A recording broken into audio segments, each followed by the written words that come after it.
In grade 6, I was playing basketball with a couple of guys.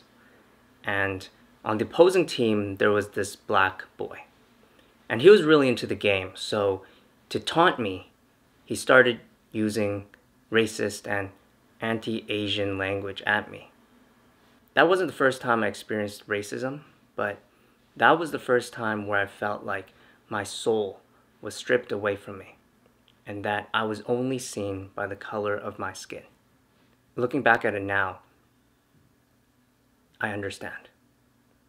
Because what I felt in that moment was probably what that black boy felt from the day he was born.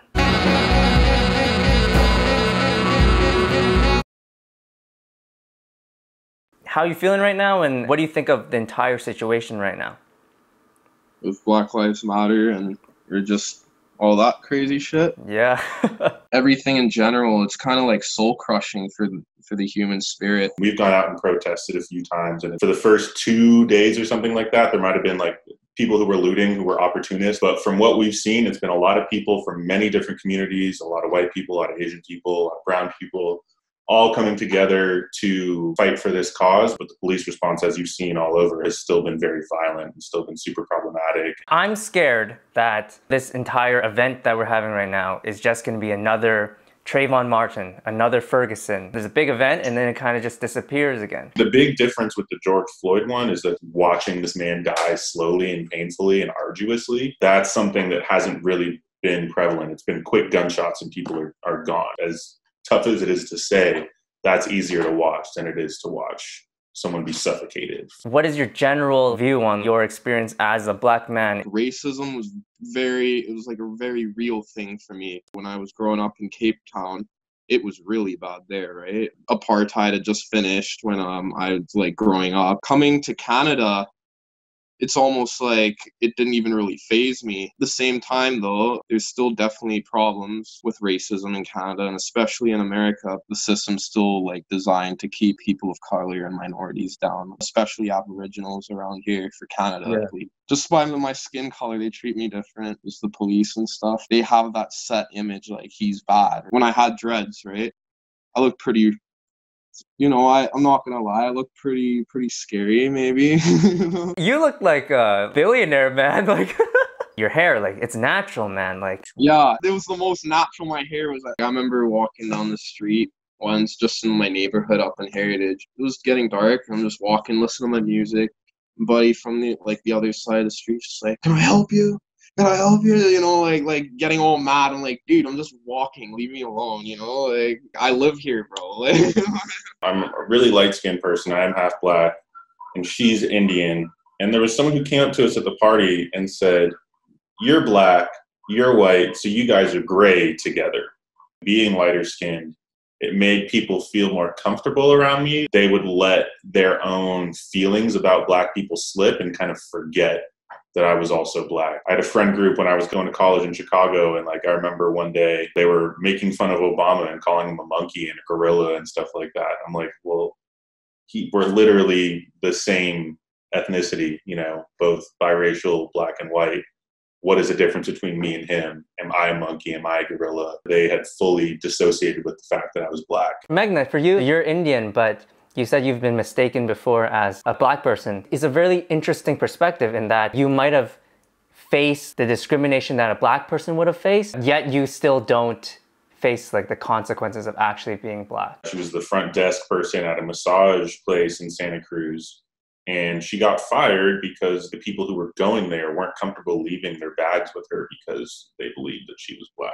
Even in high school, it was really tough for me because everyone would say like really mean things about my skin color, that my hair was really nappy, I'm pretty for a black girl. I used to hear that a lot. And that sucks because I'm just imagining like little black girls and black women getting that on a regular basis. And if it affected me like that, I can't even imagine like how it would feel for them to get that like all the time. Even though I go through like the skin color discrimination, I'm very privileged. Like my parents make a good amount of money. Like I've never gone through like problems there. I've always had a really good life. Could you talk about police brutality situations that are going on in America right now? If you look at the history of the police in the US, they started as runaway slave catchers. So that lineage of people whose job is to basically continue the oppression of Black people in the States has kind of never gone away. There are more police put in Black communities than the white, like the more rich, wealthy white communities. I went to high school in the Bronx in New York,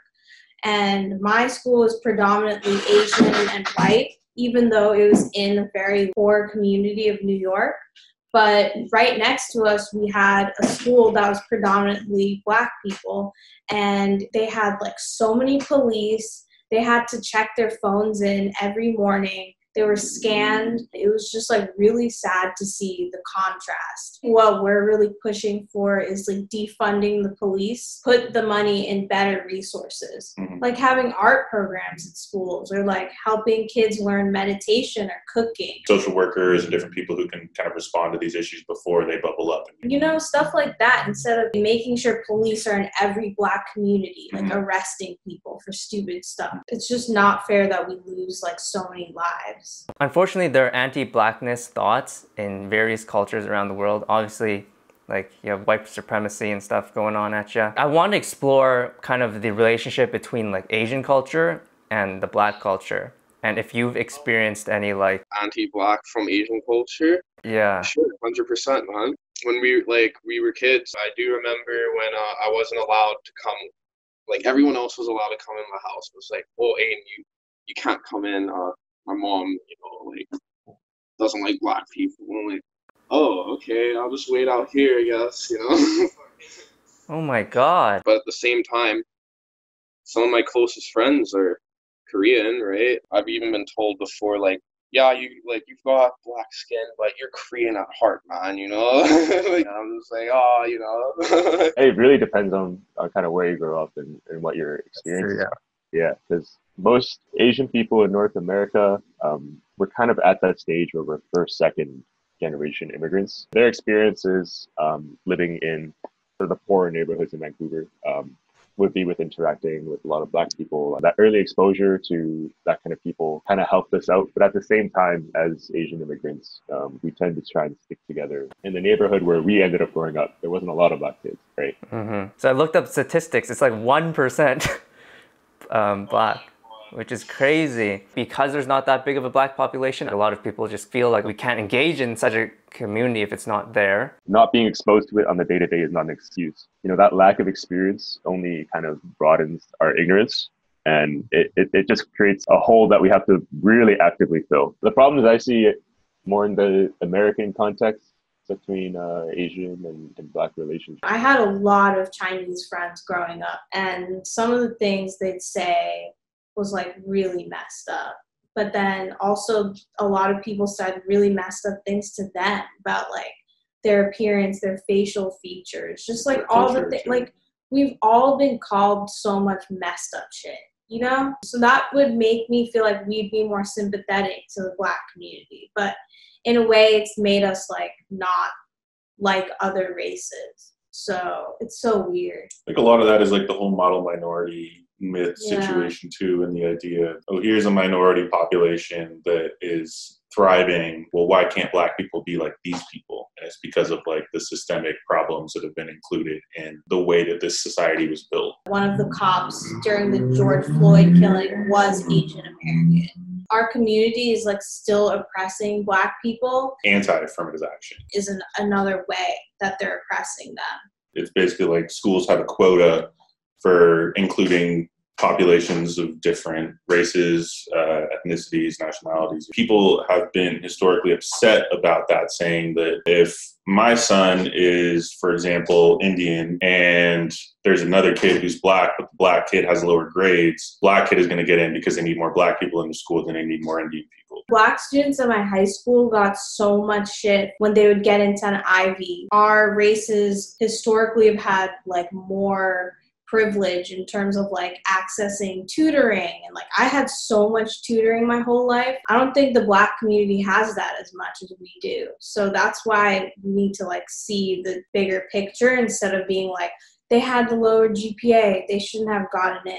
When the COVID-19 outbreak happened, we saw this huge increase in anti-Asian attacks. You know, a lot of people that started those attacks, I mean, they come from all races, but a lot of them came from African American people as well. Going back in my past, in grade 6, I was playing basketball and there's this black kid who like said anti-Asian stuff to me, right? And so that really hit me. So I think a lot of people that think that way, that think, why should I help the black community? Because in the past, maybe they've endangered me or insulted me or things like that. What do you think should be the thinking and mentality going forward? You know, Asian immigrants, when you move to America or Canada, you're more likely to be in impoverished neighborhoods, which are again more likely to have black folks. That economic and physical proximity is where you're going to end up cultivating those experiences. Inside the black community, because of the way that systemic racism has worked, there's so many people who can't get a job because communities won't hire them. There is a whole other world of experience that they've had that maybe led that one individual person who you might be basing your experience off of to make a really hard decision to have to rob a store or do something to get money to pay their rent or keep their child fed or something like that because society is so against them. It's a reflection of economic circumstances more than racial circumstances. That explains a lot of those instances of how individual black folk might have mistreated our Asian parents or even us as Asian kids. In the end, you're talking about individual instances of injustice. And for sure, those were wrong and you should fight those, right? But you can't write off an entire movement or a group based on those experiences. How I see that incident in my past is that, he was just like a dick and like yeah.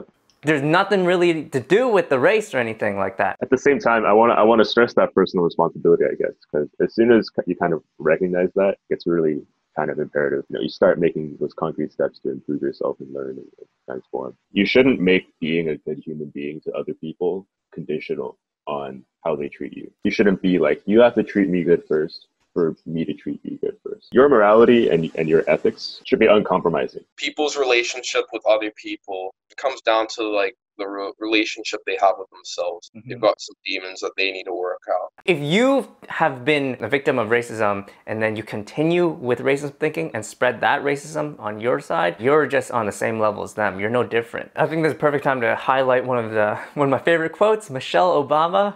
When they go low, we go high. We as a culture and as a community, we should strive to build those bridges. And I think that, especially with the people that I see online, with all our friends on Instagram and things like that, there's so much support going on from the Asian community as well. So we shouldn't disregard that. For me, I've never seen the Asian American community step up as much in the past. Like it's been insane to see like all these Asian people like really expressing themselves about how they feel about it and being responsible. Another topic I want to talk about too is that pressure that a lot of people have been putting out there, guilting people in a way that, if you're not speaking on it, you're racist, you are not supporting. If the status quo is broken and the system is racist as it is right now, I think silence does uphold the status quo, and therefore silence in itself is a problem.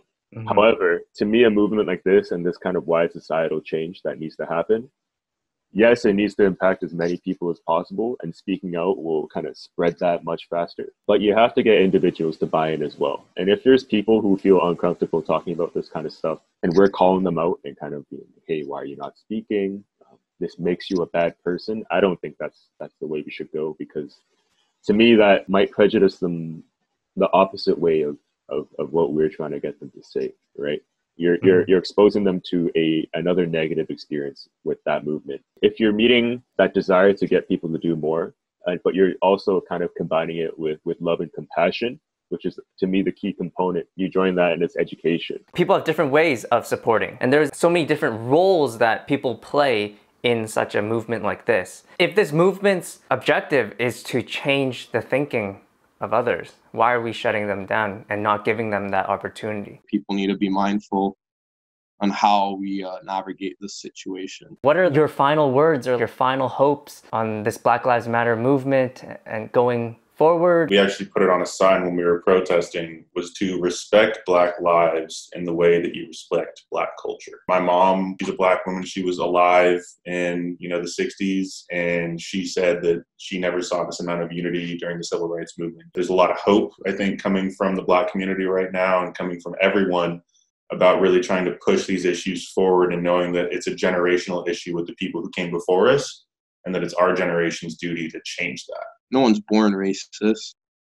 No one's born having these thoughts. It's all learned behavior. What I hope for is this acts as a catalyst to help open our eyes to other people of color and their experiences as victims of discrimination and racism. Black Lives Matter is the priority right now because people are dying out on the streets, right? But I don't think that's where your advocacy should stop. This discussion was awesome to have, and I'm really glad you did it. I think we need to just do it more with people that we're kind of scared to have the combos with. We got some things to work on. I mean, we all do, all cultures. It's about coming together and trying to understand and help. That's the cool thing about being human, is that we have empathy, right? We're all just people on this earth, just trying to navigate this crazy life, So at the end of the day, it's all about peace, love, and positivity, right? So. Amen, man.